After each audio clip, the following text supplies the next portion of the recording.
whether you're cleaning up the aftermath of the storm in your own home or lending a hand to a family member or neighbor, there are lots of dangers lurking in those flood waters.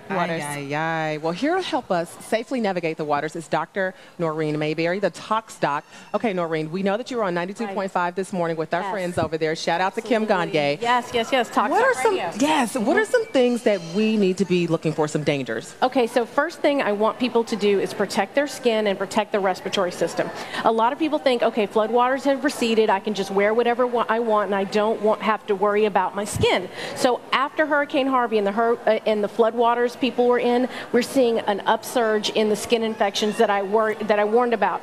And so that is why I want you to protect your skin, because just because the floodwaters have receded, there's still a high count of E. coli, so everything that touched floodwaters that can touch your skin, you can still get a skin infection. Now tell us a little bit about the nasty, nasty stuff that is inside these floodwaters, because it kind of made me want to throw up a little bit earlier. Right. Well, can you imagine like sitting inside of a dirty toilet bowl? No. And touching everything? I don't want to not interested. That. Okay. Well, I'm just going to tell you, the floodwaters are just about equivalent to a really filthy, disgusting toilet bowl. Not only do you have a myriad of sources of chemical contaminants from the cars that were flooded, chemical contaminants from the waste dumps, from the refineries, from all of the chemical plants that we have around Houston, the runoff from the farms and the livestock, a lot of animal excrement, and that's why we saw that uptick of E. coli. E. coli causes horrible diarrhea, causes dehydration, and you don't want to get it. That's why you have to handle everything carefully, and imagine being in a toilet before you touch something.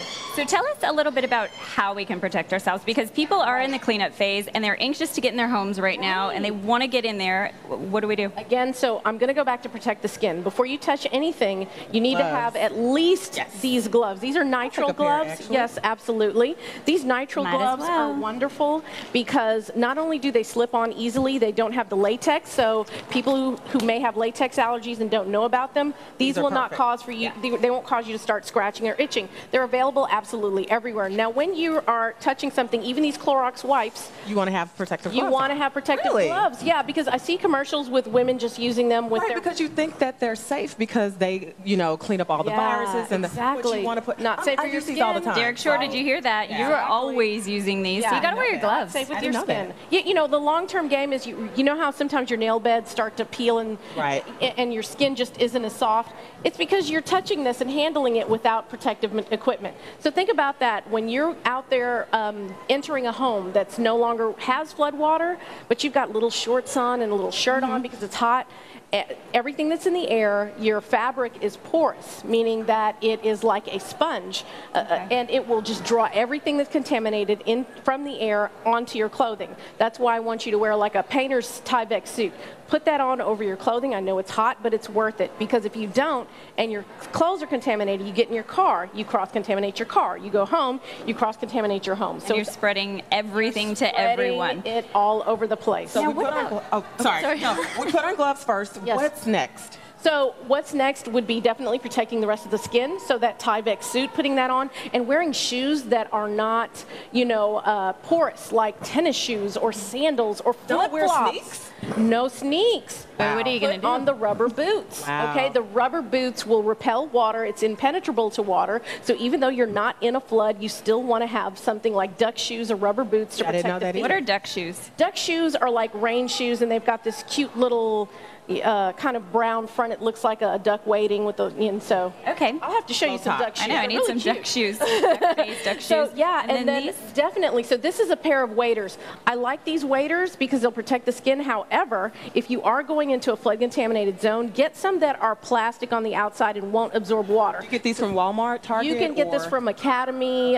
some of those big sporting goods stores. Order them online, but get the plastic kind, again, impenetrable to water, because if you have a Tyvek suit and you are going into a place that still has standing water, a lot of places still have standing water, I want you to get those kind of waders that go up to your chest. Over the Tyvek suits, you can still protect the top of your skin.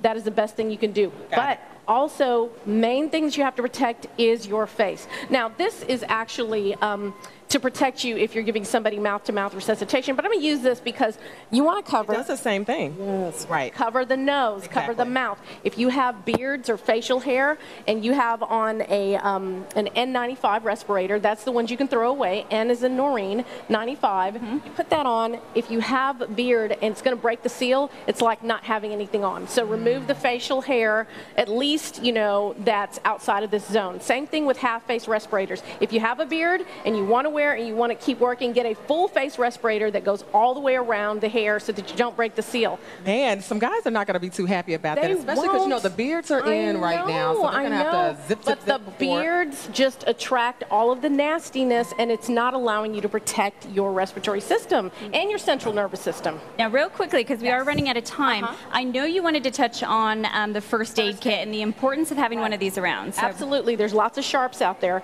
A lot of people are on the job. They're getting small cuts. Again, you're in this large toilet bowl. You don't have time to get to emergency care, or you may not want to, so definitely have a first aid kit. Our parents used to have these. We don't really carry these. Now, if you're handling stuff that's in floodwaters like that, metal stuff that you want to save later, when you handle them with the gloves. Keep the first aid kit on hand.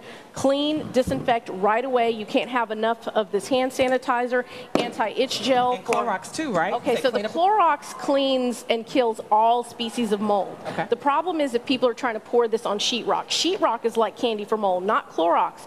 Do not soak your clothes in anything that's in floodwaters. Don't soak it in pine sol. Don't soak it in vinegar. That stuff is not going to work. So this is not the time to think non-toxic vinegars and things. We're going to use the bleach. We're going to have to leave it right there, Noreen, because we're running out of time. But we know you have so much information to cover. And they can find me on my Facebook page. And every Friday. So thank you so much, Dr. Noreen. So for more information on how to stay safe during your cleanup process, you can visit drnoreen.com. Thank you again.